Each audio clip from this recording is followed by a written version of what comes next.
수상 태양광 발전 시설을 두고 논란입니다. 지자체가 허가 반대를 했는데도 한수원에서는 밀어붙이고 있어 비판의 목소리가 커지고 있습니다.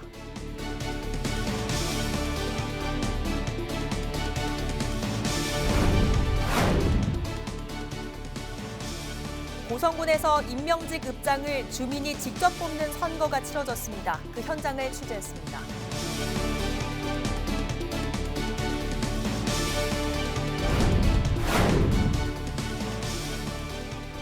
고용노동부가 신대구 부산 고속도로와 협력업체들에 대한 근로감독 결과 220명이 불법 파견된 사실이 적발됐습니다.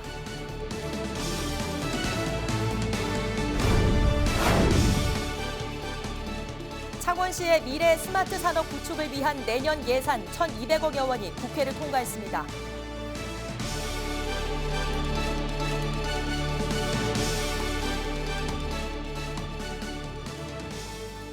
시청자 여러분 안녕하십니까? 헬로티비 뉴스 경남입니다. 수력 발전을 위해 만들어진 밀양 삼랑진 안태호의 수상 태양광 발전, 즉 물에 떠있는 태양광 발전 시설이 들어선다는 이야기가 나오면서 커졌던 갈등에 대해 보도해드린 적이 있습니다. 이후 주민들이 반대 서명 활동 등을 이어가며 태양광 발전 시설 설치 허가를 막았는데요. 이 계획은 사라진 게 아니었습니다. 사업을 추진하는 한국수력원자력이 허가권을 가진 밀양시에 행정소송을 걸었습니다. 장보영 기자입니다. 밀양 삼랑진의 저수지 안태호를 둘러싼 논란은 한수원이 지난 2017년 이곳을 수상 태양광 발전 예정지로 정하면서 시작됐습니다. 주민들은 호수 위에 태양광 발전 시설이 생기면 환경이 오염되고 경관이 훼손될 것을 우려했습니다. 특히 공장이 없고 경관도 좋아 안태호 근처에 자리 잡은 많은 귀촌인들의 걱정은 더 클 수밖에 없습니다. 이들은 탄원서와 호소문, 집회 등 다양한 방법으로 사업 철회를 요구했습니다. 결국 밀양시는 올해 1월 수상 태양광 시설이 들어설 수 없도록 불허가 처분을 내렸습니다. 일반 다른 경우와 다르고 지금 수상 위에 물이 하는 거거든요. 수질 오염이라든지 조만큼 침해라든지 그런 우려 등으로 해가지고 불허가 처분을 했고. 주민들은 안도의 한숨을 쉬었지만 이 계획은 끝난 게 아니었습니다. 5개월 뒤 한수원이 밀양시를 상대로 불허가 처분 취소 소송을 제기한 겁니다. 뒤늦게 행정소송 사실을 알게 된 주민들은 분통을 터뜨렸습니다. 안태호 주변 태양광 발전시설 7메가와트 중 육상 태양광 시설인 규모 2.7메가와트는 허용됐는데도 주민들의 삶의 터전을 파괴하는 행위나 다름없는 수상 태양광 사업을 한수원이 밀어붙이고 있다고 주장했습니다. 요거마저 주민한테 뺏어가면은 우리 주민 누리는 권한은 다 없어지게 됩니다. 계속해서 얘기를 해왔는데 한마디 말도 없이 한수원은 끝까지 주민을 무시하고 이렇게 해온 겁니다. 최근 태양광 발전 시설을 불허가한 지자체들이 행정소송에서 패소하는 사례가 잇따르는 가운데 한수원이 제기한 행정소송 1심 판결은 오는 19일 나올 예정입니다. 헬로티비 뉴스 장보영입니다. 고성군에서 읍장을 주민들이 직접 뽑는 선거가 치러졌습니다. 경남도 내 지자체에서는 처음인데요. 군수의 권한으로 여겨졌던 인사권이 주민들의 손으로 돌아온 현장을 표영민 기자가 취재했습니다. 고성군 실내체육관이 주민들로 가득 찼습니다. 2년 동안 고성읍 발전을 책임질 읍장을 평가하기 위해서입니다. 읍장 후보로 주민들 앞에 나선 6명의 6급 공무원들은 10분간 미리 준비한 발전 계획을 발표하고 지지를 호소했습니다. 주민 대표인단도 꼼꼼히 후보자들의 계획을 듣고 질문도 주고받았습니다. 토론 과정을 마친 뒤 145명의 주민 대표인단은 휴대전화를 활용한 온라인 투표를 진행했습니다. 그 결과 행복한 고성읍을 약속한 김현주 주사가 주민들의 선택을 받았습니다. 저도 많이 부족하고 또 다른 후보님들도 훨씬 더 저보다 잘할 수 있었지만 또 은민들이 선택해 주셨길래 저는 또 제 가지고 있는 역량을 다 발휘해서 고성읍을 위해서 최선의 노력을 다하겠습니다. 고성 인구의 절반이 거주하는 고성읍은 지난 10년간 8번이나 읍장이 바뀔 만큼 잦은 인사로 업무 영속성이 떨어진다는 지적을 받아왔습니다. 이러한 단점을 극복하고 군수의 권한을 주민에게 나누기 위해 고성군이 선택한 대안이 바로 읍장 주민 추천제입니다. 다수의 국민들이 직접 참여하고 논의하고 결정하고 집행하는 것, 그분들이 읍장도 선출하고 정책도 결정하는 것, 이것을 행정이 도와주는 것이 올바른 지방자치다. 저는 그렇게 생각합니다. 하지만 주민 추천제의 부작용을 막는 제도 보완도 고민해야 할 부분입니다. 대표인당 구성에서 우려되는 조직적 동원과 선십성 공약 등으로 인기 투표로 변질되지 않도록 공약을 사전 검토하는 등 강화된 기준 마련도 필요해 보입니다. 주민의 손으로 선출한 고성읍장은 이번 달 중 인사위원회를 거쳐 내년 1월부터 본격적인 업무를 수행하게 됩니다. 헬로티비 뉴스 표영민입니다. 우리 지역의 이슈 현장만 골라서 찾아가 보는 온라인 콘텐츠 뉴스토리 시간입니다. 일제강점기 당시 우리 독립투사들을 고문하던 곳이 역사 체험 공간으로 탈바꿈했다고 하는데요. 어떻게 변신했는지 함께 보시죠.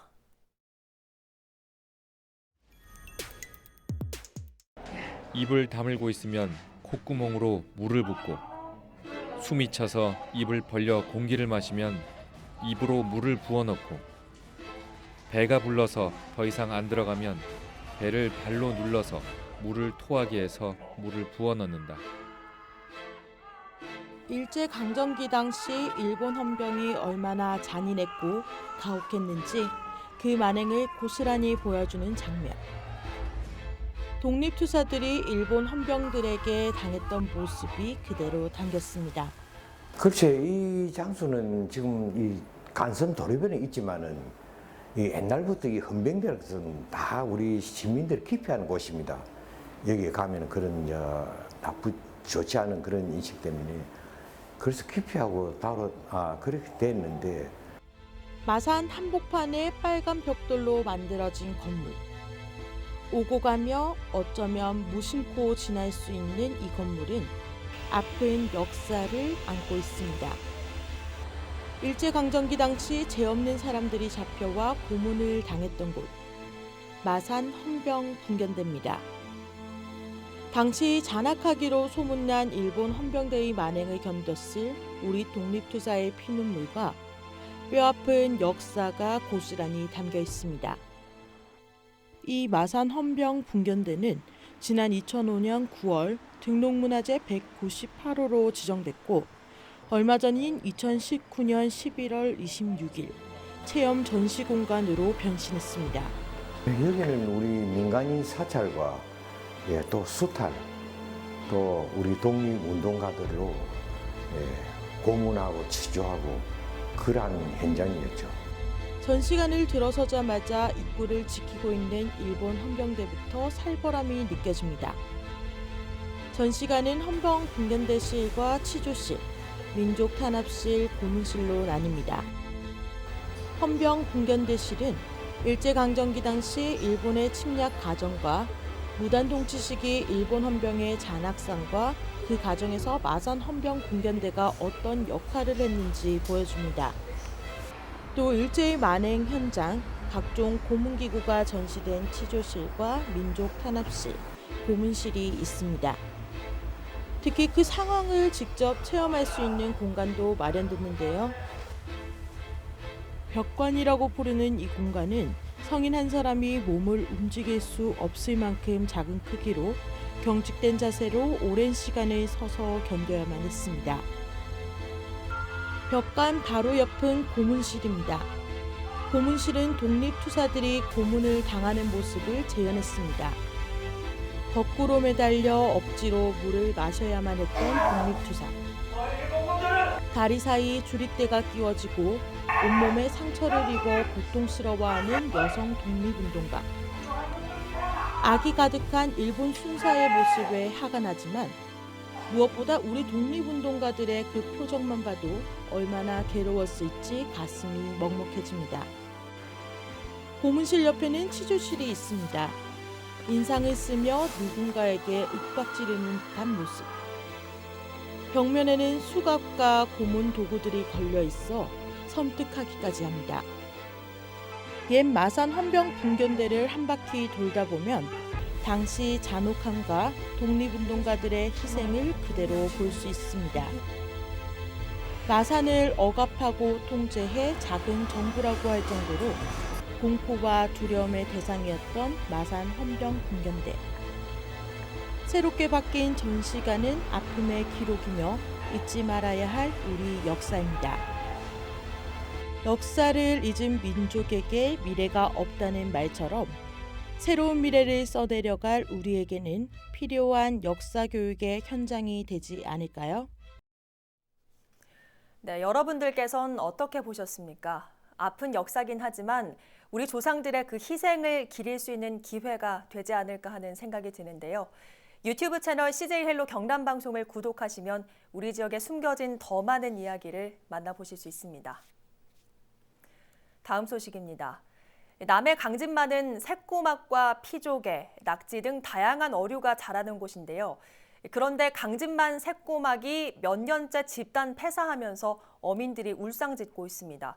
어민들은 집단 폐사 원인으로 남강댐 집중 방류를 지목했습니다. 조진욱 기자입니다. 남해 강진만의 한 선별장. 형망선에서 긁어모은 새꼬막이 쉴 새 없이 쏟아집니다. 이후 컨베이어 벨트에서 상품 선별이 진행되는데 작업자들의 표정이 썩 좋아 보이진 않습니다. 대부분의 새꼬막이 폐사된 채 올라오기 때문입니다. 2년 전만 해도 이렇게 양이 한 400개나 500개, 많게는 700개, 800개씩 20kg망에 그렇게 나왔는데 이번 폐사로 인해 가지고 보다시피 한 70망에서 작게는 30망, 많게는 80망, 90망 정도밖에 지금 이렇게밖에 생존을 안 했습니다. 어민들은 강진만 새꼬막 집단 폐사는 하루 이틀 문제가 아니라고 말합니다. 여름철만 되면 4천만으로 쏟아지는 난강물에 항아리 형태인 강진만이 담수화되면서 어장이 황폐화된다는 겁니다.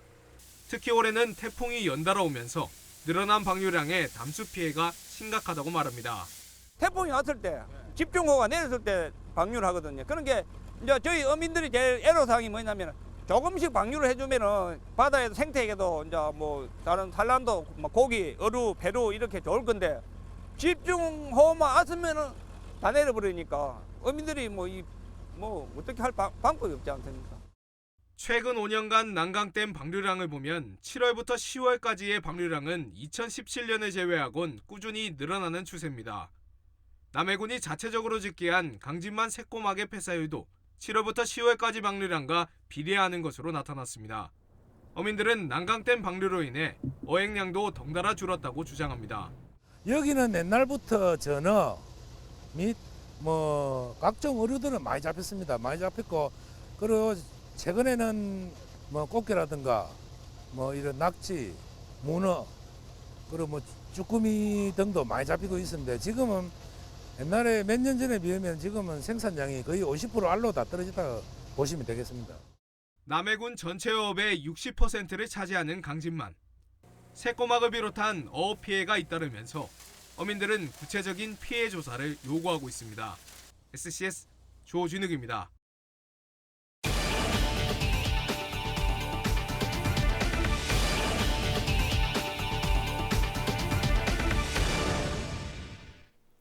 고용노동부가 주식회사 신대구 부산 고속도로에 요금 수납원 등 220명을 직접 고용하라고 지시했습니다.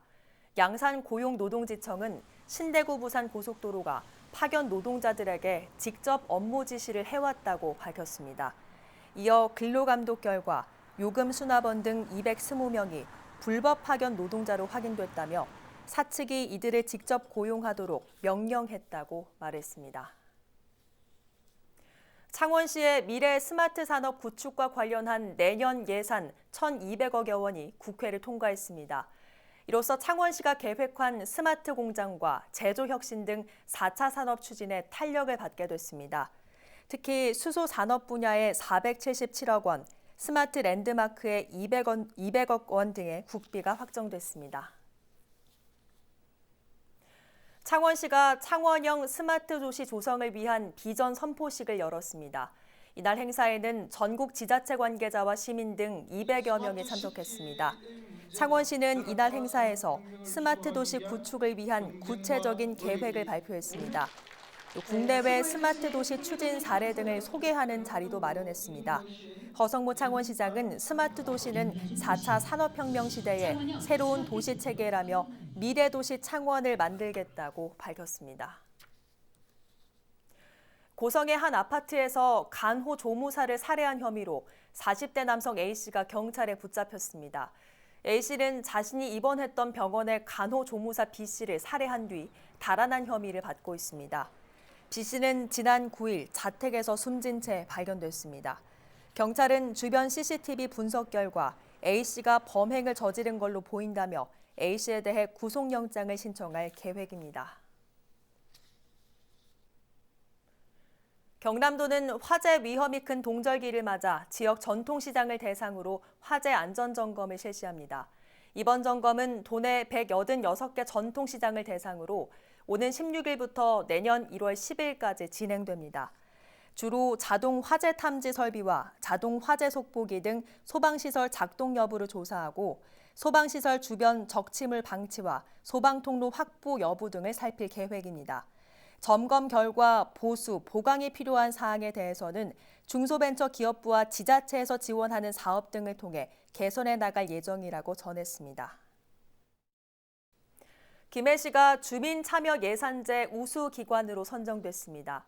주민참여예산제는 예산 편성 과정에 주민의 참여를 보장하는 제도로 김해시는 특별상 분야에서 최우수상을 받았습니다. 김해시는 주민참여예산제를 위한 읍면동 맞춤형 교육, 참여형 체험 교육 등에서 높은 평가를 받았습니다. 이번 특별상 수상으로 김해시는 행정안전부 장관 표창을 받고 특별교부세 4천만 원을 받습니다. 현대로템이 자체 생산한 디젤 열차를 아일랜드에 납품하게 됐다고 밝혔습니다. 계약 금액은 1,200억여 원 규모입니다. 해당 열차는 디젤 동차로 모두 창원 공장에서 생산될 예정입니다. 디젤 동차는 일반 전동차와 달리 전력 공급 없이도 운행할 수 있습니다. 이번 아일랜드에 수출할 디젤 동차는 41량입니다. 거창 수승대 눈썰 매장이 오는 21일부터 개장합니다. 내년 2월 초까지 운영되는 수승대 눈썰 매장은 오전 10시부터 1시까지, 오후 2시부터 5시까지 하루 2번 운영합니다. 이용료는 1인당 어린이 5,000원, 청소년 6,000원, 성인 7,000원으로 단체 이용료는 30명 이상부터 적용됩니다. 또 간이 수영장에 제방을 쌓아 마련된 얼음 스케이트장도 이용 가능하며 이외에 다양한 겨울 야외 이색 체험 활동도 즐길 수 있습니다.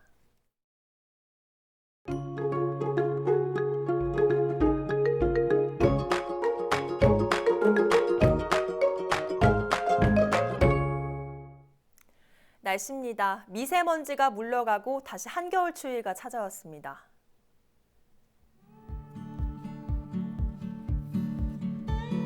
금요일 거창과 의령의 아침 최저기온이 영하 7도, 창원 영하 1도로 출발하겠고 낮에도 10도 안팎에 머물며 종일 춥겠습니다. 찬바람의 체감 온도는 더 낮겠습니다. 옷차림 든든히 하시기 바랍니다.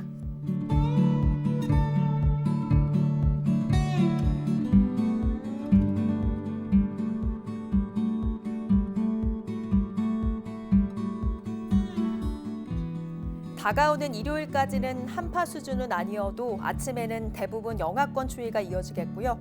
다음 주 화요일에는 비가 한 차례 내리겠습니다.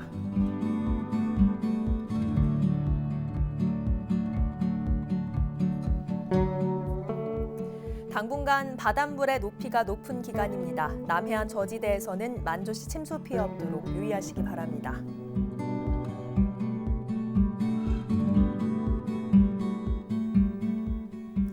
바람이 먼지를 밀어낸 덕분에 공기는 깨끗해졌습니다. 금요일 경남의 미세먼지 농도 좋음 수준을 보이겠습니다.